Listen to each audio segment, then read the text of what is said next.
Today's guest is a grief transformation expert, and she holds a master's degree in English with a concentration in writing. She's the author of Loving and Living Your Way Through Grief, a comprehensive guide to reclaiming and cultivating joy and carrying on in the face of loss. She hosts her own podcast and also has an alliance which are called Happiness and Grief. Welcome to the show, Emily. How are you doing? I'm doing great today. I'm happy to be here with you. Thank you so much for joining me today on this episode of Mirror Talk. I really appreciate your presence here. And as I said before we started recording, I was going through your story, reading through everything that you've gone through. And I have to say that I really admire your strength and your courage to pull through all those experiences that you had in the past and to come out strong and have the willingness and the passion to also help other people who are going through grieving processes or who have experienced any kind of loss in their lives. So if you would love to share your story, I would really appreciate that. Would you love to, share your story of experiencing all those losses of dear ones that you had in the past and how the grieving process was like for you throughout all these processes? Okay, I can do that. I have lost lots of people in my life or have had them die. I consider them really lose them that they've died and aren't here with me at right now. But most significantly, I think are my two husbands who died. I was married to my husband, Jacques, for 22 years, and he was an amazing person. He was a professor of that's funny. I just blanked on it for a minute. Professor of philosophy, specializing in bioethics. And he also was a singer and an actor and did that in his free time. He just loved to sing and act whenever he had an opportunity. And then I was married to him for 22 years. My next husband I was with for 10 years. And he was another amazing person. He did many things throughout his life with 3 different master's degrees. He worked in lots of different fields, which is kind of like me. I only have 1 master's degree, but I've worked in lots of different fields because I keep saying, I'd like to do that. And so I try it out until the next thing comes by that I go, I want to do that too. So yeah. I've done lots of things in my life. And caring for my 2 husbands, both in the last 2 years of their lives, especially when their health declined, was a challenge and a great joy at the same time to be able to help them with this. Ironically, they both died from congestive heart failure that led to kidney failure, which led to dialysis. And when I married Ron, he didn't have any of those things. So it wasn't like I was intentionally marrying another person with the same problems. They all just came. So after Jacques died, it was really tough for me because although we had tons of people come to his celebration of life and we lived in the same community, our whole marriage, we knew lots of people. But after he died, they just kind of disappeared. I think he was such a wonderful, happy, upbeat person that people didn't want to be around me because I reminded them that he was gone, and that wasn't happy and upbeat. So I spent a lot of time by myself, and that was a real challenge, and I really had to work my way through it. So when Ron died, it was different because we had practiced always living in the moment, which is the perfect way to live, and I didn't really recognize that before I met Ron. But with our practice of, we didn't leave anything unsaid. We didn't worry about the future. We didn't regret the past. We just stayed in the moment. And that way we were right up until the very end. We were able to be fully supportive of each other and happy. And that was a great way to live. So after he transitioned, it wasn't like it was after Jacques transitioned because I felt like I'd gained a lot of tools on the way. And as a writer, I've written my whole life. I've written 3 college textbooks. And besides this book that I wrote recently on living and loving your way through grief. Yes. And I've taught writing at the university level and still do, actually. In California, I do that online from where I live in Hawaii. And I really enjoy doing that. So I turned to writing to help me. And I've always journaled, but it got a lot deeper than that. I started trying to explore my feelings, explore what I wanted to do next, explore what my life is now. And I did a lot of that. I did a lot of letters. I wrote letters to Ron and to Jacques and to my parents, who also had died. And I found that those things were helping me. And I thought, I really like to help other people to be able to use writing to help them deal with their grief. And so I started teaching just at my home here in Maui, like lessons on how to write through grief. And I'd only lived here for 2 years before Ron died. And so I didn't know a lot of people who were dealing with grieving. So I just put an ad up on Meetup, which is a online presence where you can form different groups in different interest areas, and told people if they'd like to learn how to write to help them with their grief to come to my house. And they did. I was really surprised. We had a really nice group of people, and we started out meeting once a month, and they were getting so much out of it. They said, please, can't we meet every other week? So we made it to every other week until the pandemic. And of course, we had to stop meeting in person then, so we went online. And in the meantime, I wrote the book, and I have started this, what you mentioned, the new Grief and Happiness Alliance, and started my podcast. And all I'm doing is with the purpose of helping other people deal with grief and loss.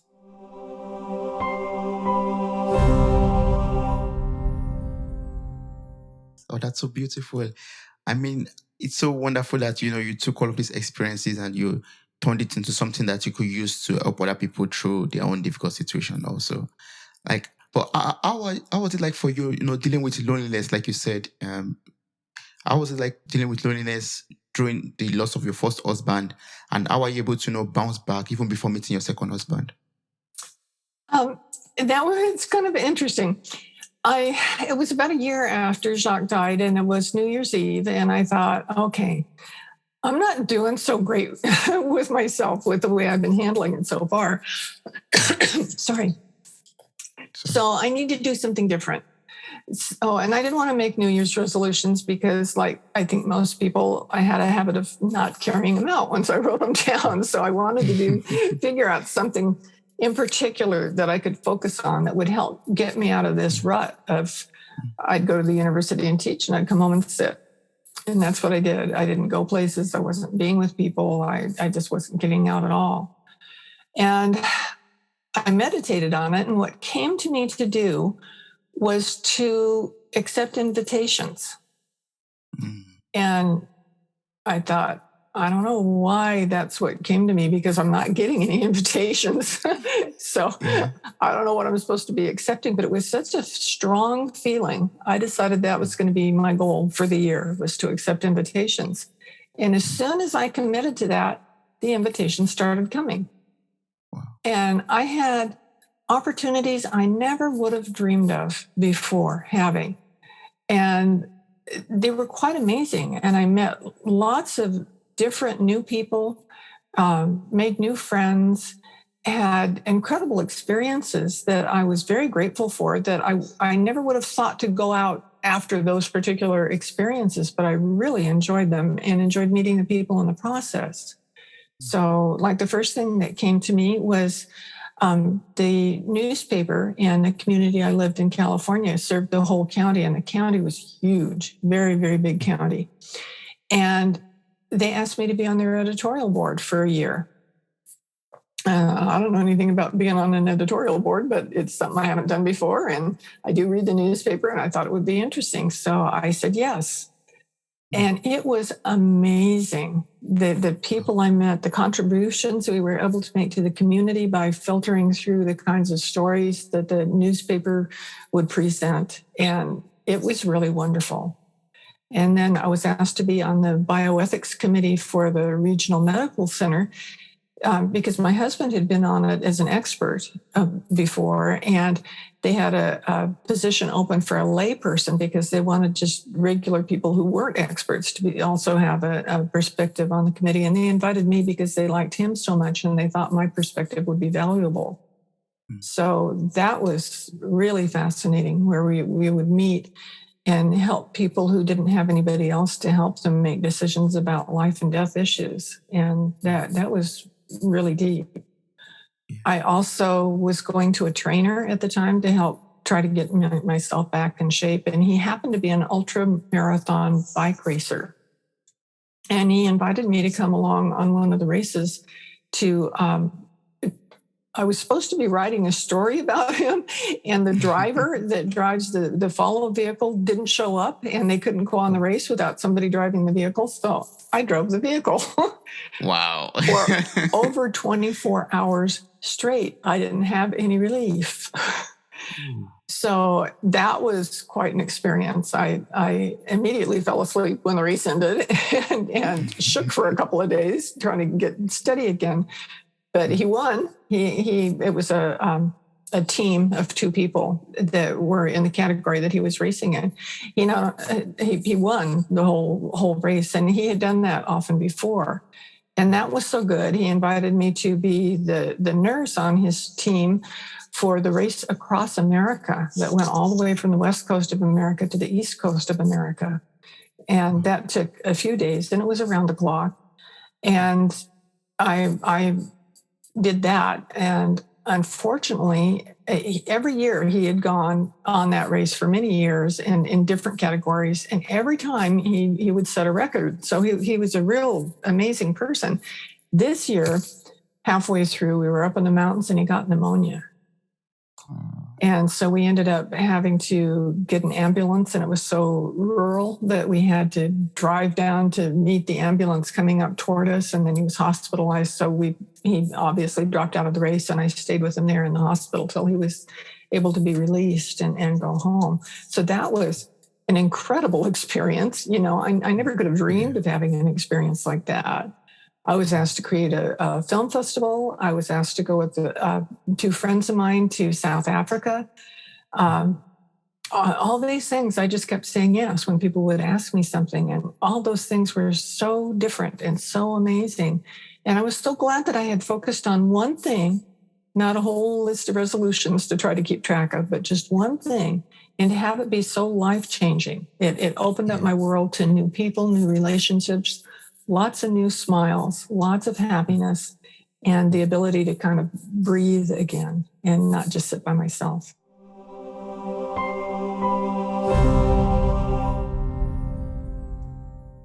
Oh, that's so beautiful. I mean, you just opening yourself up to possibilities and social invitations, and that brought in those numerous wonderful experiences that you are able to or blessed to experience.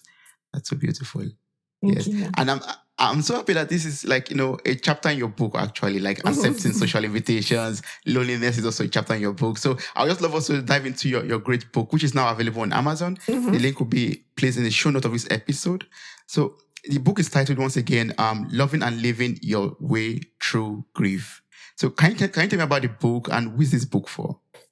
The book is for anybody who's dealing with any kind of grief and loss. And I wrote it in a way, there are 26 chapters, and each one of them is on a different subject. So it's not like my memoir. Lots of books on grief are the story of someone who has dealt with loss. And that's included in my book because it's what kind of drives the book and what I was using for examples for things.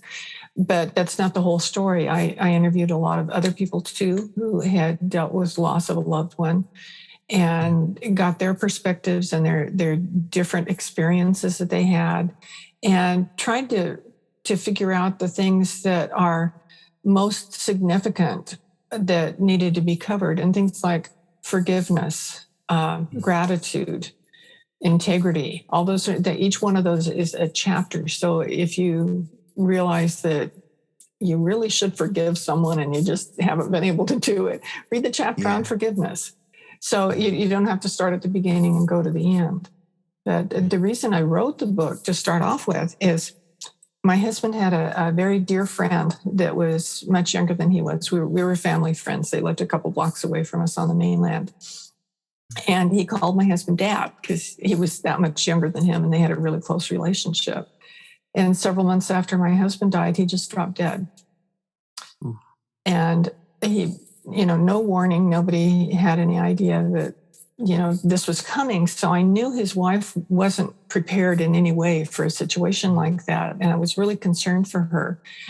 And I found out about it just hours after it happened. And I knew she probably wouldn't be really capable of talking on the phone at that point. And she's on the mainland and I'm in Hawaii. And so I thought, I'm going to write her a letter.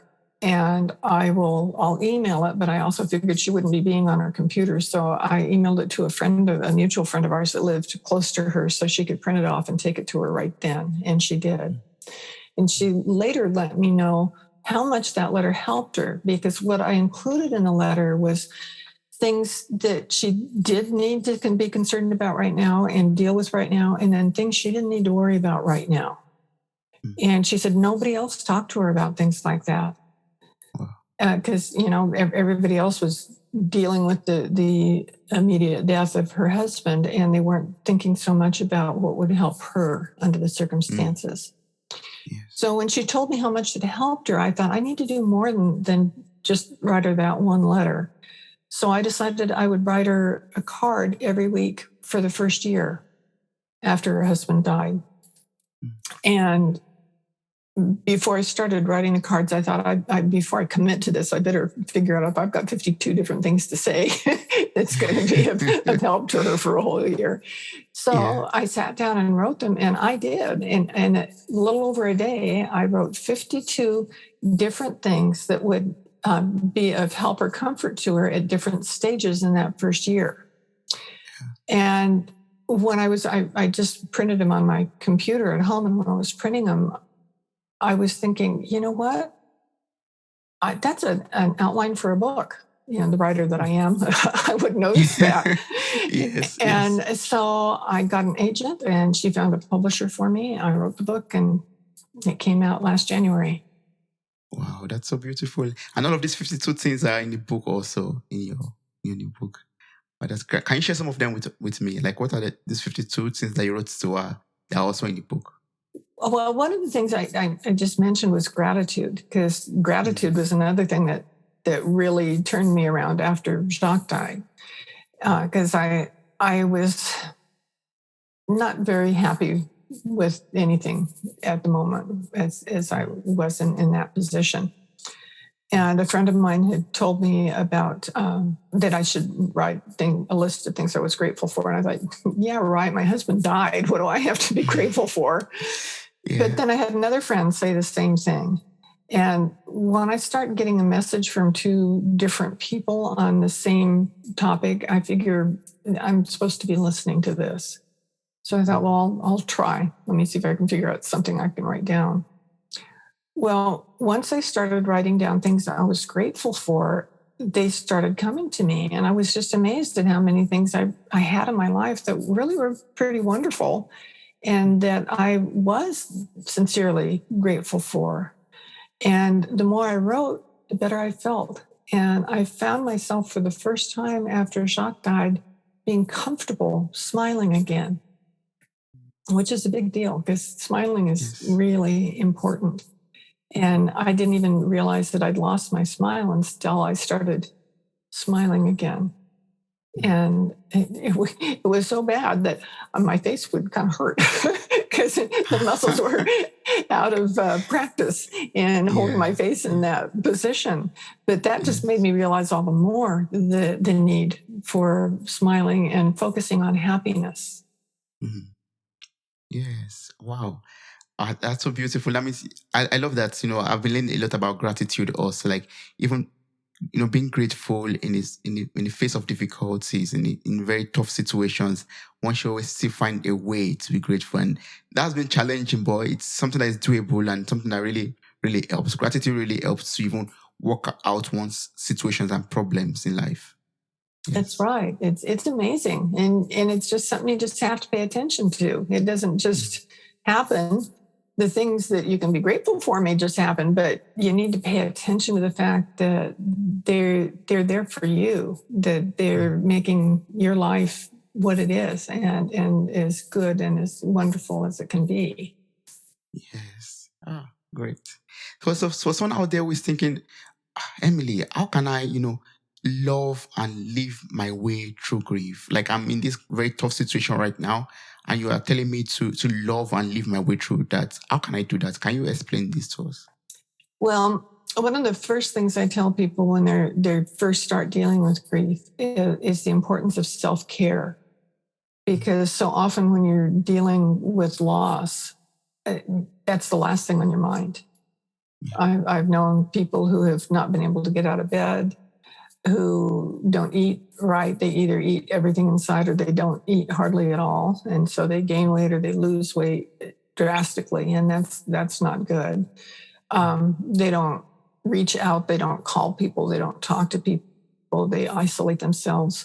And those things are kind of not unusual behaviors when somebody's grieving. So it's very important to recognize that you're still here. Yeah. And that you're still alive and the world is going on and the things that were beautiful and wonderful before are still beautiful and wonderful and you can enjoy them. You could, I watched a hummingbird build a nest at my home. And it was just fascinating watching the process and then seeing the little teeny tiny eggs and then see those little teeny tiny eggs hatch into incredibly small birds and watching them until they flew away. I couldn't help but get enjoyment out of doing that. And it was just recognizing that here this beautiful miracle is happening right in front of me and I get to be witness to it. Yes. And I could have just, blown it off and not paid attention. But instead, I chose to recognize that there's something right here in front of me that's beautiful and wonderful. It enhances my life and it gives me something to smile about. So when you can identify one thing like that, then it's easier to identify the next thing. And the more you realize you're happy, the better you'll feel. For instance, I mentioned about not eating, and I was in that category. I wasn't eating, I was losing weight. And I realized at one point, this isn't serving me. It's like I was punishing myself, and there was no reason to punish myself. And I recognized that I needed to do something about it. So I thought, what would I really, really like to eat? And what came to me was mashed potatoes, asparagus, peanut butter, and maple bars from the bakery. So I went shopping. I didn't get the maple bars. I would just get those like once a week on my way to teach classes because I could have gotten them every day, but I didn't. I would do it once a week. And I would always get a little carton of milk to drink with it. And all I was eating basically was mashed potatoes, asparagus, peanut butter, and drinking milk. And amazingly, that sustained me. And it was filling me up to the point I wasn't eating too much, but it felt good to eat it. And they were things that I really enjoyed. And I gradually started bringing other things back into my diet as I thought, well, what would I really enjoy eating? And being conscious of my decisions that I was making toward my eating really helped me. And I realized that when I would eat something like that, it felt good and I could smile and that could bring the happiness. So you don't have to be happy about the situation you're in. You don't have to be happy about that your loved one died or that you suffered a great loss. You don't have to be happy about those things, but find other things that you can be happy about and focus on those. Yes, that's beautiful. And the food you ate that time, as in the mashed potatoes and everything and the asparagus, did they give you like joy? Did they make you like, joyous inside out? Like it really did, because there were things that I've always really liked, but I hadn't eaten that much of because I thought, mashed potatoes are going to make me gain weight. Asparagus was expensive. Peanut butter, I thought, needed to be on sandwiches or in cookies or something, not eaten by itself. And I realized I just like the peanut butter. I don't have to have the other stuff. So I'd have a spoonful of peanut butter. And I realized that when I do something like have a spoonful of peanut butter, that I gradually feel my energy coming back. Because when you don't nurture your body, it can't serve you. So when I started eating things that were healthy things and like the mashed potatoes weren't covered in butter and gravy, it was potatoes with some milk and some salt, and that was basically what it was. And as I made wise decisions about what I wanted to add to what I was eating, it felt really good. And I thought, here I'm actively doing something to take care of myself, and I'm the only one right now who can take care of myself. So it's important for me to do that, and it made me feel good that I did. Yes, that's good. So can you walk me through the stages of grief? Like in your book, you explained it already, but is it possible for you to like explain it to the listeners and I also one more time? Okay, that's something people always ask me about, and I don't believe in the stages of grief. I'll start off with that right at the beginning. The 5 stages of grief that everybody hears about were not written as stages of grief. In the early 1970s, the early person in hospice named Elizabeth Kubler-Ross wrote a book called On Death and Dying. And she wrote those 5 stages as stages that you go through yourself when you are in the process of dying. They're not stages of grief. And at that time, nobody had written anything about the process of grieving and what happens and what's good to do or not to do or anything. It wasn't written about in those days. And so people just kind of took on these 5 stages that she had as stages that people had to go through. And so people also made the assumption, since there were 5 of them, that you were supposed to do them in that order. And you had to do each one and finish it before you went to the next one. Well, that didn't really help anybody because some of the stages didn't apply to the person at all. And some of the stages, it might have been one of those stages that they needed to focus on and not worry about the other ones. And so people did start writing about it, and they said, well, there are no 5 stages. There's only 2 stages, or there's 9 stages, or there's 12 stages. And so everybody had a different opinion on what the stages are that you should go through. Well, number one, I don't tell anyone they should do anything because that's what they do is their decision. And so I believe that it doesn't hurt to look and see what those 5 stages that everybody believed in were or are, and see if they do apply to you and if you can use them to help you in some way. But don't hesitate to throw some of them out or to look and see what those 12 stages are. If you search on the internet, you can find all kinds of stages of grief. So you don't have to do anything in particular, but if you recognize that you're having a certain experience, you can like research that on the internet, that one particular experience. For instance, like denial. If you're just having a really hard time accepting the fact that that person is not here anymore, you keep thinking when you hear somebody outside that they're going to be coming through the door. You think that this is going to be over soon and you'll wake up and the person will be there. And if you get stuck in something like that and you start reading on denial, you'll realize that that's not an unusual thing to happen, that there's nothing wrong with you, that you're not crazy, that that's a kind of a natural reaction. And just because what's happening, what you're thinking isn't true, doesn't mean it's not affecting you.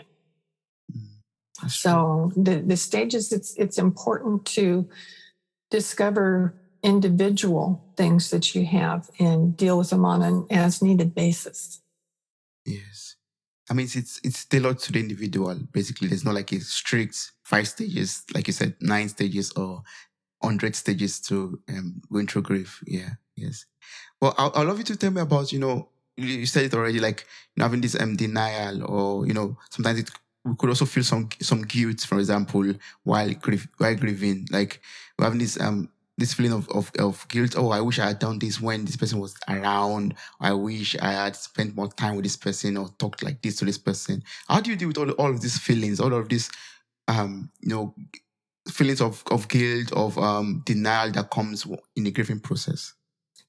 It's important to recognize when it's happening. And then when it does, say, is this true? Is it really true? Is it something that I can do something about? And if it is, what would I do? I'll give you an example with Ron. I told you that both of my husbands ended up on dialysis. And that was an incredibly miserable situation for Jacques. And I had talked to Ron about it long before we had any idea that he would ever be dealing with the same thing, and telling him about what the process was, what happened, how he felt, everything that went on with it. And I said that a friend of mine who was a doctor had told me once, before Jacques went on dialysis, before we knew that was going to happen, he said that kidney failure, renal failure was really kind of a good way to go, because you just, over a period of just a few days, go from being you perfectly conscious to getting tired, getting kind of sleepy, going to sleep, and then you die. On the other hand, if you are on dialysis, you go through all kinds of, I don't want to go into detail with all the bad, horrible things that can happen when somebody's on dialysis. And at that time, we talked about it, and I said, I don't want to go on dialysis. I want you to know that I don't want to go on dialysis. If my kidneys fail, to me, that's an indication that I'm done, and it's okay. And Ron said that he felt the same thing.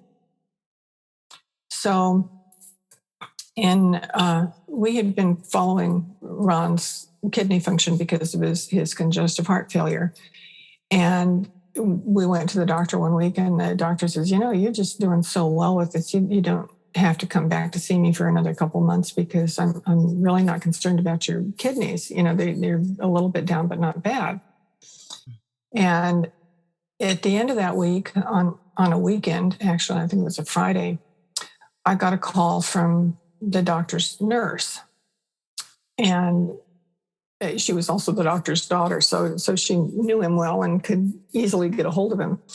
But she called me, and she said that her dad had called her from the airport, that as he was getting on the plane to take his wife to, I think, Australia or New Zealand for a week for a vacation as her birthday gift. So he was going to be gone and not accessible. That he had checked the lab results of his patients, and he saw that Ron was in a very critical situation with his kidneys, and he needed to go to the emergency room immediately. And he knew what our feelings were about not going on dialysis. She knew what our feelings were about not going on dialysis. And Ron said, I don't want to go to the emergency room. If this is it, this is it. And I said, the thing is, the doctor told you like 2 days before this that you were fine, and it could be that the test is off. And I would really hate for you to make this decision based on faulty information. And with that argument, he said, okay, I'll go down, we'll get retested, and then we can come home. I said, fine, that's no problem. Yeah. Well, when we got there, the doctor had already called the emergency room and told him what he was coming in with and what was going on. And they immediately took him in the back and started doing all these stuff. And he was going, wait, what's happening? I was just coming in for a blood draw. And they said, well, we have to do this first, or you're not going to be around to have a blood draw. And when they put it like that, he said, okay, because I just want to get the results of these lab tests. Well, we stayed there waiting for the results, and they kept treating him the way they were treating him for what they had discovered on the lab tests. And a nurse, or I guess she was a nurse, operating room nurse, came into him and said, we're going to take you in now to the operating room. And he said, for what? Nobody's talked to me yet. I haven't talked. Yes. I can't talk to my doctor. He's gone. Nobody's telling me what's going on. I'm not going to sign a permission for a surgery that I have no idea what you're doing or why. And so then the surgeon came in and said, well, we have to put in this port so that you can have dialysis. And he said, I've already told you I don't want to have dialysis. I'm not going to have dialysis. That's on all my written pre-arrangements that he had made by the attorney and certified everything that they needed to be due witness. And they said, well, this is just temporary. We're just going to do it to get this under control. And then you can get off and you should be fine. And when they said that, he said, all right. So he went into the emergency, or not into the emergency room, into the operating room. And when the doctor came in the room, he said, is this really temporary, what you're doing? Is it just we're just gonna do it for right now? And the doctor said, yes, we can easily take out what we're putting in. It was a line that they were going to do in through his neck so that they could do the dialysis through there and wouldn't have to keep poking him over and over again. And he said, well, as long as it's temporary, but I want you to know, I don't want to go on dialysis. But if this is a temporary thing to get me over a hump, then it's okay. And they said, well, that's what it is. Well, it wasn't. They didn't tell him the truth because they didn't want to not put someone on dialysis who needed to be able to stay alive, because their desire was to keep their patient alive as opposed to follow their patient's wishes. So he ended up on dialysis. And once you start dialysis, if you stop it, you will die. It's not something you can be dialyzed for certain medical situations that are temporary and be able to get off of it, but not in his condition. And so he ended up on dialysis, and he spent the last probably 9 months of his life with terrible complications from the dialysis, and ultimately died from one of the decisions that was made about the dialysis and what was happening. Well, we had so much, both of us kind of had guilt about it. He didn't feel as guilty as I felt, because I felt that I should have been his advocate and said, wait, here's the papers, they're signed, he doesn't want dialysis, don't do it. But because he was there and agreed to it based on faulty information that they gave him, he was upset that he didn't find out that it was faulty information before the process started. So there were a lot of things that we were angry about and that we both felt guilty about. And toward the end, when we realized what the situation was he was getting peritoneal dialysis, where they put a solution into your abdomen and drain it out like 3 times during the night. You do it at home and it goes over and over and over. And he said the minute the solution went in the first time, he knew something was wrong. And he told the people that, and they said, oh, you just got to get used to it. Well, that wasn't the case. He was apparently allergic to the solution, and it caused all these horrible, horrible side effects. And I was so angry about that. So that's that anger. There's the guilt, there's the anger. I was really angry about it. And so we talked about that a lot. And he said, we know how this is going to end up. I'm not going to be staying in this condition forever because my body's not going to allow it with everything that's happening. So he said, what we're going to agree to do is when I'm gone, I want you to write letters to everybody involved to say that there was something wrong with his reaction to the solution and that they should have listened to him when he said that. And then he wanted everybody to know exactly, and I went into great detail about what happened, exactly what happened to him, so that they could do some more research and somebody else wouldn't have to experience the same thing in the future. That when something happened like this to somebody else, they'd listen and say, oh, we know of a case like that before. Let's try this instead, which they could have done with him that they didn't. So that was a way that we ended up being able to deal with a situation that he wasn't one to feel a lot of things like anger and guilt. He was trying to rationalize everything, but at the same time, I know he was frustrated by it, where I, on the other hand, felt anger and guilt.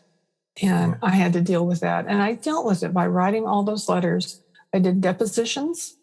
that I was asked to do by the company that made the dialysis solution. Wrote letters to the doctors about this is how we think it would be appropriate for you to treat a situation like this. And I did it from both of our perspectives, because before he died, we talked a lot about what needed to be said. So when you have those different experiences like guilt or anger, you can usually really examine them and say, okay, am I really angry? Is this really true? Is this something I need to do something about? Or is it something I need to just release? And then do whatever it is that's the appropriate action for you at that moment. Yes. And it's so great that you release this sense of guilt or feeling of guilt by taking action, by doing the right things, even to help other people to avoid them from, becoming victims of such a situation. That's good. That's really good. Yeah. And how would you say you were able to transform your life, after experiencing all of these losses in life? How are you able to transform yourself to become who you are today, Emily? Well, what worked for me was recognizing what I had done before, after Jacques died, with, as I told you, sitting by myself a lot and not doing anything and not reaching out, and seeing that that wasn't helpful. And this time I needed to find ways to connect with people and to stay in touch with people and to find ways that I could help other people. And I found the more I did that, the better I felt. One of the things I did after Jacques died, I read a book by Marcy Shimoff called Happy for No Reason, because I thought, I have no reason to be happy, so maybe this book will help me. And it did. It did. It made me feel better. It made me realize that I feel not great now, but I can feel better in the future. Yes. And so I really liked that book. Well, after Ron died, I was looking for that book again, and I saw that Marcy Shimoff, who's known internationally all over the world for her happiness practices, that she created after a major personal research thing that she did about happiness. And she'd been doing these huge presentations to huge audiences all over the world. And she was getting tired because she'd been doing it for a long time. And she wanted to be sure her work would go on. So she created a program to certify Happy for No Reason trainers, where the people that studied with her could go out into the world and use what she had in any situation that they wanted to that could bring happiness to other people. And I thought, since I'm dealing with people who are dealing with grief, how about if I deal with people who are dealing with grief and happiness and feeling happy at the same time? So that's why I created the Grief and Happiness Alliance, so that we could meet and we could use those, and we meet online always, that we could use those writing techniques that I discovered really helped a lot. And I teach them happiness practices that I learned by becoming a Happy for No Reason certified trainer, and then have breakout rooms, because we do it on Zoom, where everybody could get to know each other so that they're supporting each other on a very personal level. So it covers those three different areas. And that the happiness training and doing that, knowing that that's what I really wanted was to be happy, it helped me realize how I could actually be happy. And I honestly can say I'm happier now than I've been in my whole life. And it feels really good. That's really good. I'm so happy for you that you're so happy right now. Thank you. Yes. So how can people, become a member of this alliance? How can people, take part in these Zoom meetings that you organize? If you go to my website, you can sign up there, and it will take you directly to the places that you want to go. You can email me too. I'm happy to be contacted. You mentioned show notes. The information should be there so that you can go right now, as soon as this is over, look at those show notes and copy down the links and go to them right away. And I can start helping you right away. It's really important to not just think about, well, maybe I'll do that sometime, but take action right now and get going with it. Yes, right now. Go click the link after you listen to this and just get across to Emily and take part in the alliance. That would be so awesome. And you also have a podcast. You have a podcast with the same title, Grief and Happiness Podcast. Can you tell me about this podcast and what should listeners, look forward to when listening to this? What I'm doing with my podcast, I've listened to a lot of podcasts, and there are lots of podcasts on grief, and they're interesting. I have learned from them and been inspired by them. But what was missing to me was a consistency of coming out happy on the other side. And so I thought, what I want to do with the podcast is discuss the grief, but with people who have been dealing with grief who are also happy and have realized that it's okay to be happy when you're grieving, that there's nothing wrong with this, that you're not betraying or insulting the memory of your loved one at all, that chances are your loved one would be thrilled to death that you were doing something that would make you happy. True. Wow, that's good. That's really good. So what would you tell someone out there who is, experiencing grief or is, going through this, very difficult phase of life of losing someone? What piece of advice from your own experience would you tell that person? I would tell that person if they want to help somebody else, to be there for them. Because so many times, as I mentioned earlier, people just disappear. And if you can, depending on the state of the pandemic, where you are, if you're able to visit the person, if you can just go sit with the person, just hold space for that person and be there. And if they want to talk, they can talk. If they want to cry, they can cry. If they want to just be quiet and hold your hand, they can do that. But don't have any expectations of the person. Rather just have them know that you're there to support them. And do things for them. Don't wait for them to come to you and ask you. I can't tell you how many people said, just let me know if you need anything. And the few times that I did reach out and call, I'd get an answering machine and they didn't get around to calling me back. I never once had somebody call me back when I was in a situation where I really needed help. And that was when Jacques was very, very ill at the end, and I couldn't go grocery shopping. At that time, they didn't have any of these grocery delivery things. You couldn't get meals delivered to your home. They just didn't exist where we lived. And so I started calling people and saying, I've got the cash, I've got the list. Can you just go pick up some things at the grocery store for me? They didn't answer the phone, and I sometimes wondered if they saw it was my number, so they didn't answer it because they didn't feel comfortable talking to me under the circumstances. But they never called me back. And we got to the point where we were like out of food. And that was really hurtful to me. I had to forgive those people. I had to go through a process of forgiving them because I realized they were, under the circumstances, doing the best that they can do. But if you want to help a person, don't say, let me know what I can do. Say, I'm going to bring you dinner every Wednesday night for this month. Or say, I'm going to the store. What can I pick up for you?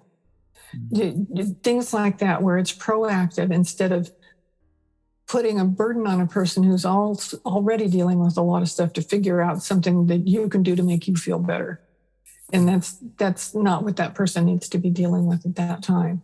So reach out and offer to help in a specific way. Even if you say, I'm going to just call you every once in a while, and if you don't want to pick up the phone, you don't have to, but I'll leave a message on your answering machine. Or just text them every day, or write them an email every day or a couple times a week. Just do something positive to keep in touch so the person realizes that they're not alone and somebody does care.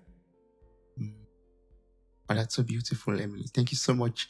I really appreciate you sharing your story with me and, telling me about, tools and ways in which one could deal with grief and in which other people could also help people that are in grief also to become, to help them facilitate that process properly, because it's a very difficult thing to go through. And having people around you also helps you to pull through that process or through that period of your life, successfully well without crashing or, getting worse in your state of mind or your health. So if there's anyone out there who would still love to ask you questions or maybe have a quick chit chat with you, for example, what's the best way to connect and work with you? To email me would be the best way, and you can get to my email through my website. My website is the same as the title of my book, Loving and Living Your Way Through Grief. So when you write that down right after Yes. this is over, you Yes. can go to my website. So it's lovingandlivingyourwaythroughgrief.com. And my email address is emily@lovingandlivingyourwaythroughgrief.com. And I would be happy to hear from you. Awesome. That's great. Thank you so much, Emily. I really appreciate this. That's awesome. Thank you so much for this opportunity. I really appreciate you. Wow, you made it to the very end of this episode. Thank you so much for listening. I'm grateful for your time, your love, and your contributions. Subscribe, like, review, and share this podcast. God bless you. Bye. Bye.